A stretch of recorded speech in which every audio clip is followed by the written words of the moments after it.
This is the Average to Savage podcast with Paul Guarino. Everyone and anyone, athletes, celebs, and much more. What's up, everybody? I'm back for another episode of the Average Savage podcast. Our special guest today is David Beckerman, founder of Starter. Dave, how's it going? Terrific. How you doing? Good. Could you just give us like a brief summary about yourself? I'm originally born and bred in New Haven, Connecticut. Went to James Hill House High School. Graduated then from University of New Haven. Started working in business after that. Then started Starter in 1971 and left in 96. Perfect. So you graduated from UNH in 1996, and you created Starter in 1971. So how did the idea? No. I graduated in New Haven in 1966, and I started Starter 5 years later. Yeah. So what gave you the idea to create Starter? Well, it was really development of a niche. During the summertime, slow pitch softball was a real big fad. And I noticed, everybody wanted the best equipment and wearing what the professionals wear. But there was one item which happened to be a windbreaker. And all of the windbreakers had an elastic cuff on their wrists. Well, the problem was that if you're a big guy, that elastic cuff would cut off your circulation. If you were had a small wrist, the air would go through. So I just casually said to one of my friends, why don't they put a knit cuff on it? And no one had that. So I said, you know what, I'm going to try to do that. And I went out and bought a couple of samples and then bought some materials and went to a tailor and I said, take this feature from this sample, take this feature from that sample, and make a sample. And then we made the first Starter jacket, which at that time wasn't licensed. It was just for the institutional trade. And then I started to show them to retailers to see if there was an interest. We ran into some problems, but those problems, I've always believed you take a negative and turn it into a positive. That problem is that all of the retailers had jackets that had elastic cuffs. So here we would come in with I was showing a sample with a knit cuff, and consequently that was a different inventory, so they couldn't mix it. That was the negative. The positive is that I turned around and told them that they could have an exclusive in the area so that it improved their gross margins when they sold it. Gotcha. Could you talk to me about a little of like how you came up with the name Starter and also the logo? The name Starter, first of all, people in generally remember one word. If you start thinking about the great brands all over the world, whether it be Ford or Polo or Coke or whatever, people tend to remember one word, Heinz. It made sense that I wanted one word. Second is a starter I always wanted to be a starter, not a substitute. Yeah. How'd you come up with the logo with the S and the... Well, a man by the name of Billy Silverman, who's passed on from Silverman Group,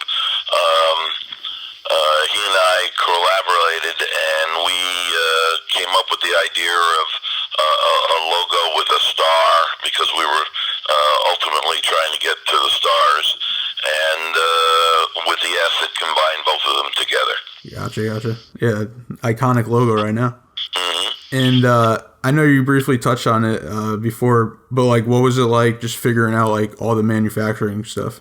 And I'm pretty sure probably back then it was harder than it is today. Well, first, before that, you need to settle on and how you're going to get the money to develop the company. As I said, I made one sample, started showing to retailers, created some interest. In the garment business or the apparel business, you book 6 months in advance. When stores receive their spring merchandise, they book that business in August or September.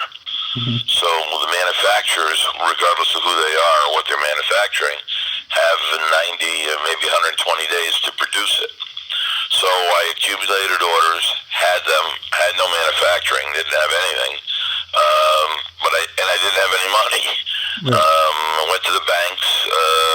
They really weren't very supportive, and then I found a local businessman who saw and understood the vision and co-signed a note for me. At that time, it was I don't know, maybe I think it was about $20,000.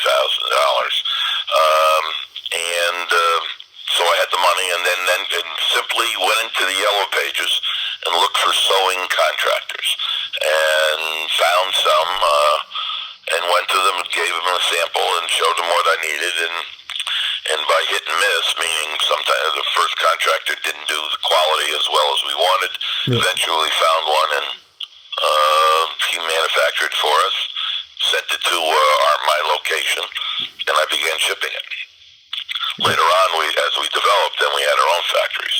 Yeah. How long did that process take? Like years or months, or like at the beginning? Well, to get the factories initially didn't take long at all. As I said, I went to the Yellow Pages. Yeah. That took probably, looking back at it now, probably a few months. Because there were a few, and it was just a question of selecting the right one. Yeah. After a couple of months of selecting one, then it was a question of buying raw materials. Mm-hmm. And as I said, I then had a line of credit from someone who co-signed the note for me in exchange for an equity position. Yeah. And we were off and running. Gotcha. And then what was like your first breakthrough for Starter? Like that put it on the map? I would probably say to you the first impact is when we had exposure on national television. And that was when Joe Torre was the manager of the Mets. We had a mutual friend who's passed on, a man by the name of Tony Amendola, who, he was in the I'll say transportation business, but he was a truck driver. Yeah. And he would come and deliver merchandise to us, and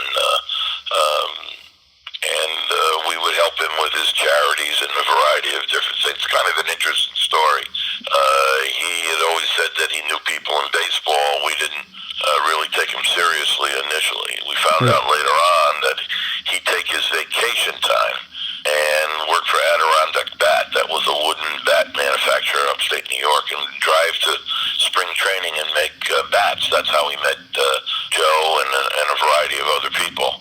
In any event, we had did some favors for him, and Joe came to a show in New York, and at that time he was the manager, and we were a little just a little company. Yeah. He was appreciative that I had helped Tony, and also helped made some donations to. At that time, it was through Tony a church, which ended up being Joe Torre's sister, who was a nun. Wow, that's crazy. Well, in business today, or just in relationships, one of the things that you never do is you never burn a bridge, and because you never know who can help you. And here was a fellow who was worked very hard, but was a laborer, and you wouldn't think that he'd have those connections, that he did. Yeah. And he brought him to our booth. I remember Joe asking, he was appreciative, what could he do? And all I said was, just wear some coats, and he put his host staff, and then the Mets were the first team that wore professionally the jackets. And if you remember, Joe, as just part of his genre, would cross his arms and put his foot on the first step. Yeah. And we got exposure on television. And once that happened, that was probably our first break. Yeah, that's an awesome story right there. I was reading like previous articles about like you guys getting licenses and stuff like that, and I read the story about you going to like the NFL office like 33 times, I think it was. 8 years, 4 times a year. Yeah. So you got all of them fairly easy besides the NFL one, right? I wouldn't say fairly easy. First of all, you have to understand that with all of these things comes financial commitments with minimums, meaning, for example, our first license, which was with baseball, was through an agent called License Corporation of America. I worked with a man by the name of, well, two people, Joe Grant, who ran the operation, and Ralph Arizari. My first contract was, I believe, $25,000, and a royalty on each piece. But if we sold one piece, we had them pay them the $25,000, regardless. So it was a huge risk at the time, but we felt it was worth it, and obviously at the end of the day, it was. So it's a combination of having the product and the quality, having the distribution, and having the financial wherewithal and willing to take the risk. Yeah. So when you got the NFL one, did that take Starter to like a new level? The NFL clearly was a catalyst. Yeah. You see, the NFL has a huge advantage at the retail level, not because of its sport, it's because of its timing. If you think about retail in general, most of the retailers, a significant amount of their volume is done in the fourth quarter. Well, the fourth quarter is when football is, on the rise and at its peak, combined with a thing called Christmas. So it was from all different points of interest and in value, something that that no other sport really had. Baseball's World Series was just about over in October. Hockey was just starting. So basketball didn't start until later. So the football really and for us, the weather began to change. So the fourth quarter was really a key area for us. So, and football capped it. We became one-stop shopping, so the retailer could buy any of the sports, all of the sports from us. Gotcha. And in the early 90s, you guys became like the number one sports brand. So how'd you pull that off? Hard work. All right, I'll take it. How about, all right, so in 92, Phil Knight offered to buy you out and you said no. What happened? No, Nike at the time, Phil Knight had come to our office, quite frankly, unannounced. It was incredibly flattering. I did go out to visit the facilities, which was amazing. He was very cordial. At the time, it was very clear to me that while it would, from a financial point of view, it would be a windfall, our people would lose the Connecticut operation would close. That would be 400 people without jobs. That they want me to move to Oregon, and at the time, I just felt that that's not what I wanted to do. I had too many people that were loyal and had the passion, and I respected that. And I didn't want to. I just didn't want to. So it had nothing to do with the money. He certainly the dollars were there, so it wasn't a question of finances. So it was beyond that. Gotcha. And then you said you left the company in 1996. So what happened there? What do you mean? I retired. So you retired from it from 1996. So you left the business. So yes. So was there a reason why? Well, yeah, there was a couple of reasons why. Yeah, I mean, from a financial point of view, I was putting in huge sums of money. Banks were not being cooperative, especially the Bank of Boston, which was really making our lives very difficult. Not understanding the business itself, and they were under their own had their own issues. So I left, and then the business was sold, and then resold. Nike owned it, and then Nike, I think, just sold it again to Kenneth Cole, I believe it is. Yeah. And So what would you say was your most memorable moment at Start, like while running Starter? My most memorable moment? Yeah. Well, I've had a lot of them. For one, I always felt had great pleasure in seeing the employees grow and their families and that kind of thing. From a sports standpoint, we did some clinics across the country with Bobby Knight, with Coach K, with Jim Calhoun, and a variety of people. Meeting, was and still am a trustee at the Basketball Hall of Fame. Meeting, coaches and people of that ilk was, always something that I cherished. As I said, it was a great opportunity, a wonderful run. Probably one of the highlights is when I met Coach Wooden, who I admired for what he stood for. Yeah. And that's that. What else? What about how do you feel about people are still wearing Starter today? Well, you got to define that. I know there's been a renaissance on the vintage merchandise to a point where they're paying 2, 3, 4, 5 times what we sold it for. Yeah. It's kind of interesting. And it goes to show that we had an iconic brand and have that, and that it stood for something. We always said that it was the symbol of American sports when we tied everything in together, and the quality was there.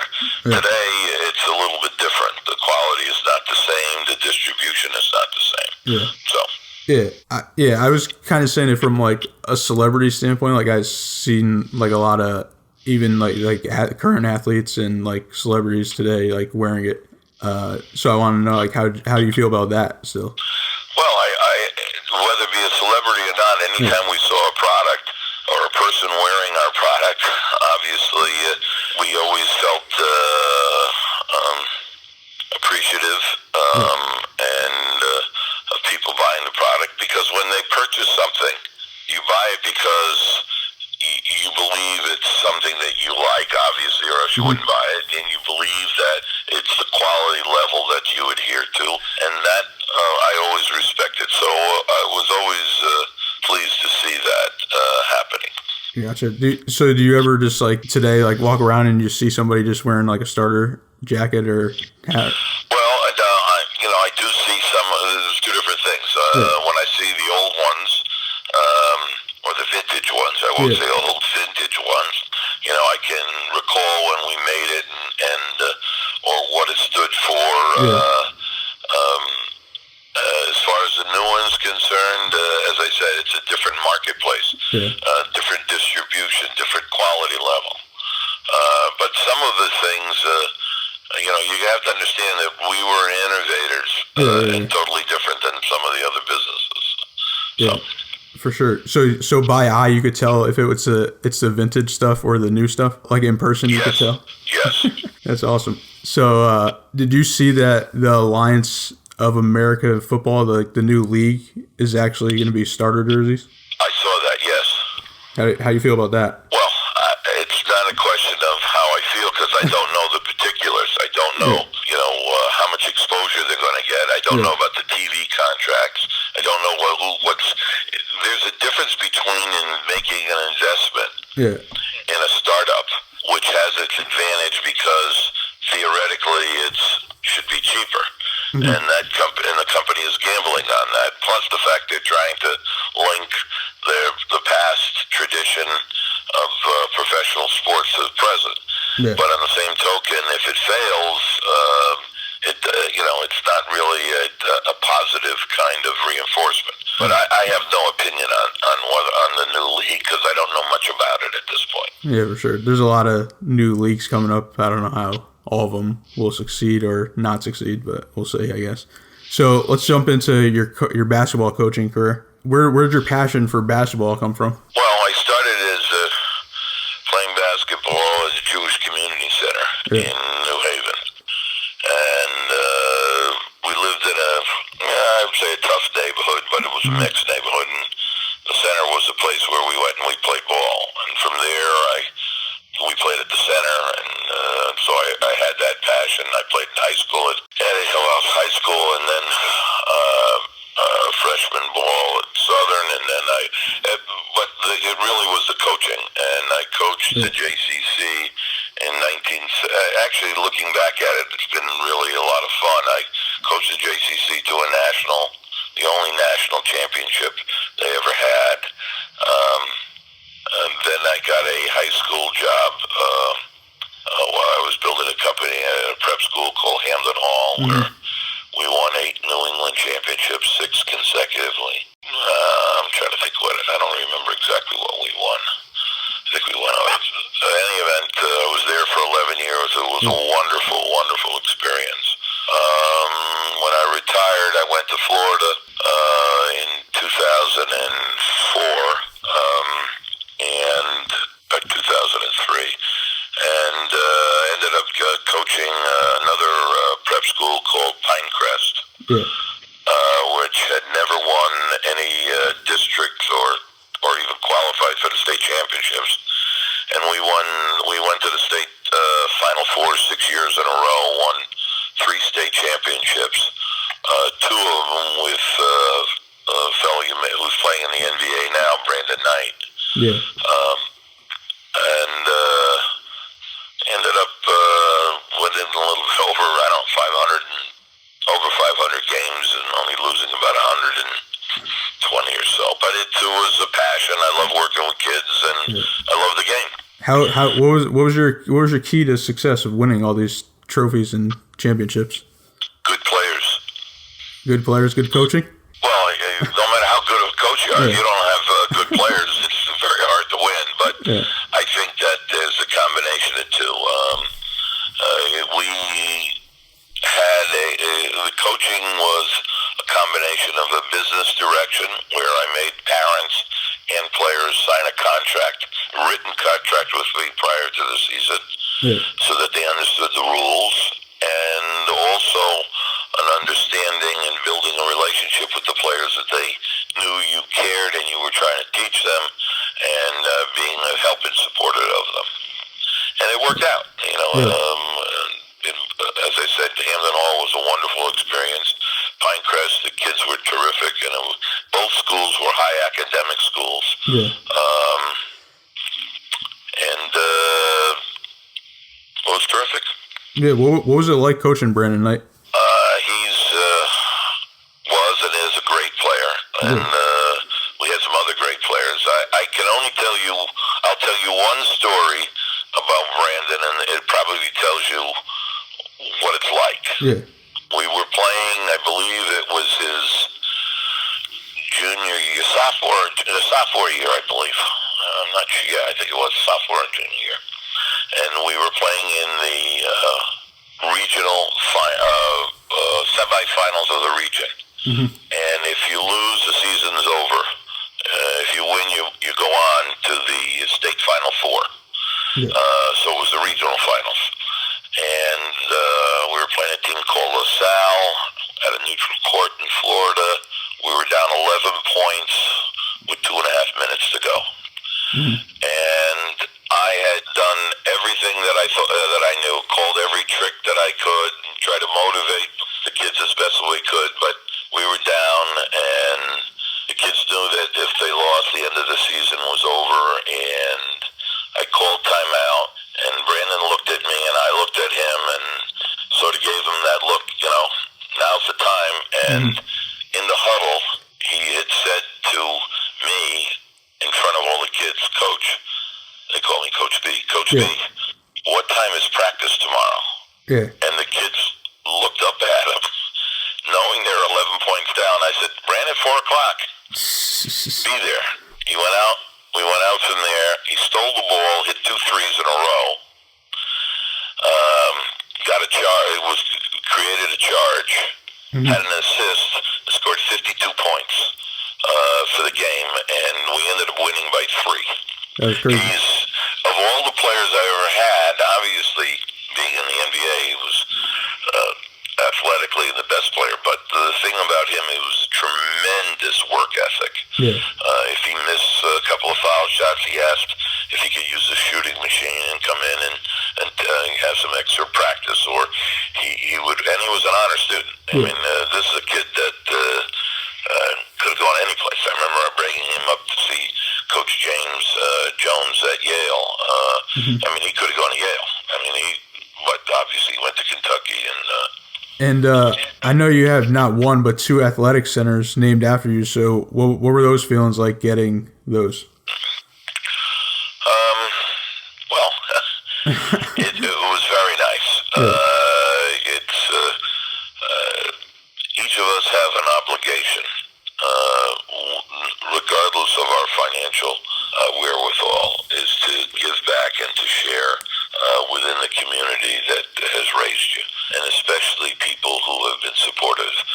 And in both the case of the Jewish Center naming its building, or at the rec center at UNH, or Hampton Hall, and all those three buildings, was our family wanting to be and continue to be supportive of the community, and it was great. Yeah, definitely. I love how you just contribute throughout, like, Connecticut, and didn't, like you said before, like, get up and, like, leave. You could have just sold it, but you, like, stayed everything in Connecticut because that's your home. Yep. And last one, what advice would you give today to young entrepreneurs? Oh, I'd give you a couple of things. I mean, I certainly would tell you the proverb that they said about Edison, which is 99% perspiration, 1% inspiration, meaning you got to work hard and you got to build relationships. This generation tends to be quick and impersonal. I see it so often, even in our own family, our grandchildren. They'll text people or send an email to people, versus getting on the phone and calling somebody, versus getting in a car and going and meeting them face to face. The texting may be quick and it may be current, but it's not a way that you build real strong relationships. Strong relationships are built eye to eye. So that you see the face of the people you're talking to. Those are the kinds of things that really make more sense. And that's also the advice. You got to work hard. You got to work hard. You got to work hard. And you got to build relationships. And I don't know any other way of building relationships other than face to face. We were one of very, very few companies, for example, that didn't have a showroom in New York or some other places. Showrooms are set up and the customer comes to the showroom. I always believe in putting the product in the bag and going and flying to meet the customer in his or their environments. That's the way you build strong relationships. You show them you care enough. Yeah, definitely. Actually, that's what I've been doing recently, just meeting up with more people instead of talking to them on the phone. And like you said, it's just like a different impact, and they like have a different respect for you. Yeah. So I appreciate you coming on.